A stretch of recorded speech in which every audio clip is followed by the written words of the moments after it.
बिस्मिल्लाहिर्रहमानिर्रहीम अस्सलामु अलैकुम रहमतुल्लाह। सुप्रीम कोर्ट ऑफ पाकिस्तान के अंदर एक बार फिर से जो मखसूस नशस्तों वाला मामला है वो लग गया और उसकी समाअत शुरू हो गई है। अब ये जो मखसूस नशस्तों वाला मामला सुप्रीम कोर्ट के अंदर लगा है, ये असल में जो दो हुकूमती जमातें हैं जिसके अंदर नून लीग शामिल है और पीपल्स पार्टी शामिल है, इन दोनों जमातों की जानिब से उस फैसले को चैलेंज किया गया था जो फ़ैसला आज से तकरीबन कोई एक साल पहले सुप्रीम कोर्ट ऑफ पाकिस्तान के बड़े सीनियर जजेस की जानिब से, बहुत सीनियर जजेस की जानिब से ये फ़ैसला दिया गया था कि 8 फरवरी 2024 के इंतखाबात के अंदर पीटीआई ने जो नशस्तें हासिल की हैं, पीटीआई ने जो आम इंतखाबात में सीटें हासिल की हैं, उसके मुताबिक ये 30 से 40 मखसूस नशस्तें कौमी असम्बली और बाकी तमाम की तमाम सूबाई असम्बलियों के अंदर ये मिल मिला के तकरीबन को 100 के करीब बन जाती हैं। तमाम की तमाम मखसूस नशस्तें पीटीआई की बनती, यानी इमरान खान की बनती। ये अब आप इमेजिन करें ये कितना बड़ा फ़ैसला, कितने सीनियर जजेस, बड़े बड़े कानूनदान माहिरीन, बड़े बड़े कानून के माहिरीन, बड़े बड़े जजेस, बड़े सीनियर टॉप लेवल के, उन्होंने ये फ़ैसला दिया था कि पाकिस्तान तहरीक इंसाफ इस चीज़ का हक़ रखती है, ये उनका हक़ है कि ये सीटें उनको दे दी जाए, ये सीटें उनके हवाले की जाए, मखसूस नशस्तें उनको दी जाए, क्योंकि ये उनका हक़ है। लेकिन ठीक एक साल बाद, अब एक साल इस फ़ैसले के ऊपर अमल दरामद नहीं हुआ। यहाँ से आप अंदाज़ा कर सकते हैं इस सिस्टम के अंदर किस हद तक करप्शन मौजूद है, 2 नंबरी मौजूद है, मैनिपुलेशन मौजूद है।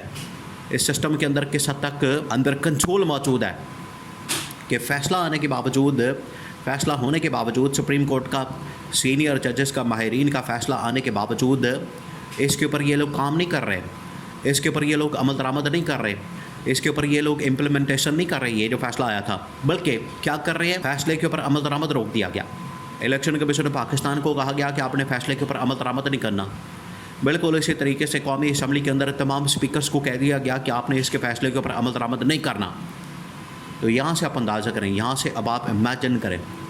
अब सवाल ये पैदा होता है कि इसके अंदर रुकावट किसने पैदा की थी। ये बहुत बड़ा सवाल है जो कि हर पाकिस्तानी के जहन में आता है। ये तो देखिए, अब ये मामला कानूनी माहिरीन से निकल के, अदालतों से निकल के, ये तो आवाम की अदालत में पहुँच चुका है, क्योंकि एक तो आवाम का मैंडेट चोरी किया गया, आवाम का मैंडेट चोरी करके फिर उसके बाद मखसूस नशस्तें भी चोरी कर ली गई। ये तो बराह रास्त आवाम का मैंडेट है, आवाम का जो मैंडेट चोरी करके मखसूस नशस्तें भी चोरी कर ली गई। इससे बढ़कर और क्या 2 नंबरी हो सकती है। अब ये मामला माहिरीन की हद तक नहीं, आवाम भी इस बात को समझ चुकी है कि ये जो मखसूस नशस्तें ये इमरान खान को मिलनी चाहिए, ये इमरान खान का हक़ है, जो नशस्तें उसकी बनती हैं ये उसको मिलनी चाहिए। 1 साल इस फ़ैसले के ऊपर अमल दरामद नहीं हुआ। अब 1 साल के बाद ये फ़ैसला दोबारा से सुप्रीम कोर्ट ऑफ पाकिस्तान के अंदर है। रोज़ाना की बुनियादों के पर मंडे को भी समाअत हुई, मंगल को भी समाअत हुई और लाइव स्ट्रीमिंग इसके ऊपर चल रही है और समाअत हो रही है।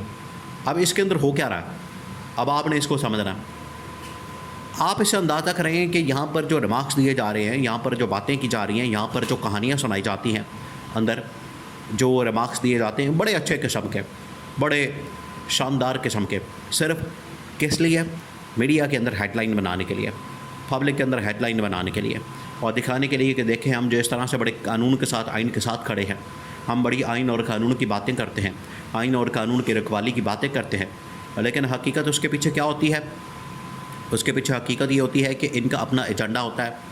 ये 9 मई के मुकदमात में भी हमें नज़र आता है, मिलिट्री ट्रायल के अंदर भी हमें नज़र आता है और बाकी जगहों पर भी हमें नज़र आता है। अगर ये मामलात उधर भी ये रिमार्क्स इस तरह के अच्छे अच्छे बड़े आते थे और कहा जाता था कि ये जो रिमार्क्स आ रहे हैं इसकी वजह से लगता है कि इमरान खान और पीटीआई के हक़ में फ़ैसला आ सकता है, लेकिन आज इमरान खान के ख़िलाफ़ ही सारे फ़ैसले हैं। ये मखसूस नशस्तों के मामले के ऊपर कुछ रिमार्क्स आ गए कि ठीक है, कुछ जजेस ने कहा कि ये तो इमरान खान और पीटीआई का हक़ बनता है, मखसूस नशस्तें तो उनको मिलने चाहिए और मखसूस नशस्तें उनका हक़ बनता है। इमरान खान तो देखें उसके ऊपर प्लान बना के बैठा हुआ है।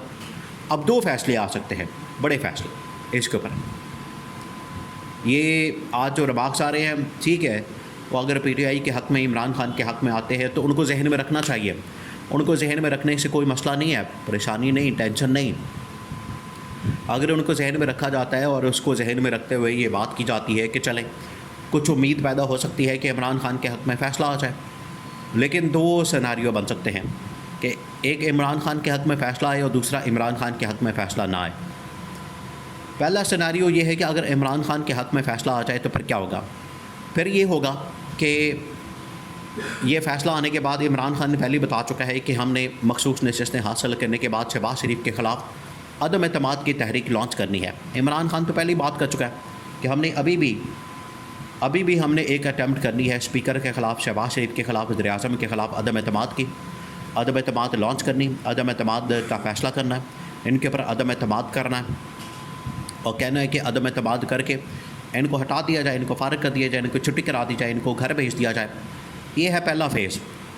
और अगर मखसूस नशस्तें मिल जाती हैं तो फिर उसके बाद हमने गवर्नमेंट बनाने की तरफ जाना है और बाकी तमाम सीटें मैंडेट की जो चोरी की गई है उसको भी हमने रिस्टोर करना है, वो नशस्तें भी हमने हासिल करनी है। ये इमरान खान का बड़ा वाज़ेह नुक्ता नज़र है।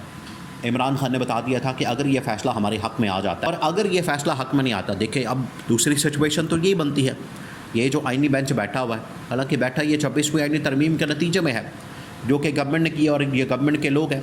इसके बारे में कहा जाता है कि ये गवर्नमेंट का अब इदारा बन चुका है अदलिया। हालांकि ये एक इंडिपेंडेंट इदारा है सतून है रियासत का, लेकिन गवर्नमेंट का इसको एक सरकारी इदारा बना दिया गया है। तो गवर्नमेंट के जैसे मुलाजमीन होते हैं वो गवर्नमेंट के ख़िलाफ़ नहीं जाते, बिल्कुल ऐसे ही ये जजेस और ये पूरी अदलिया अब गवर्नमेंट का इदारा बन चुकी है, सरकारी मुलाजिम बन चुके हैं। तो अगर ये फ़ैसला इमरान खान के ख़िलाफ़ आता है और गवर्नमेंट के हक़ में आता है, हुकूमती जमातों के हक़ में आता है, जिसके चांसेस ज़्यादा है, तो फिर होगा ये कि ये मखसूस नशस्तें चली जाएंगी नून लीग को, पीपल्स पार्टी को, यहाँ से मज़ीद लोगों को डिस्क्वालीफाई किया जाएगा और इमरान खान और PTI के ऊपर जो शिकंजा है इस हवाले से वो मज़ीद टाइट कर दिया जाएगा। ये है असल प्लान। तो ये वक्ती तौर पर रिमार्क्स आना, वक्ती तौर पर इस बारे में बात होना, वक्ती तौर पर इमरान खान और PTI के हक़ में बात कर देना, इससे ये कतन साबित नहीं होता कि यहाँ से फ़ैसला भी आइन और कानून के मुताबिक होगा या मेरिट के ऊपर होगा या बिल्कुल अब साफ़ और शफाफ तरीके से मामला चलेंगे और समाअत होगी। ये वक्ती तौर पर ज़रूर इस तरह की बातें होती हैं, टेम्परेरी तमाम केसेस के अंदर हुई है बातें, लेकिन फ़ैसला आखिरकार वही आता है जो कि इस्टेब्लिशमेंट, गवर्नमेंट, हुकूमत ये फ़ैसला जो भी इन जजेस को देती है। तो अगर ये फ़ैसला इमरान खान के हक़ में आ जाए तो फिर वो एक अच्छे दिनों की आगाज़ होगा और मुल्क के अंदर आइन और कानून की हुक्मरानी का आगाज़ होगा, जो कि बड़े कम चांसेस लगते हैं।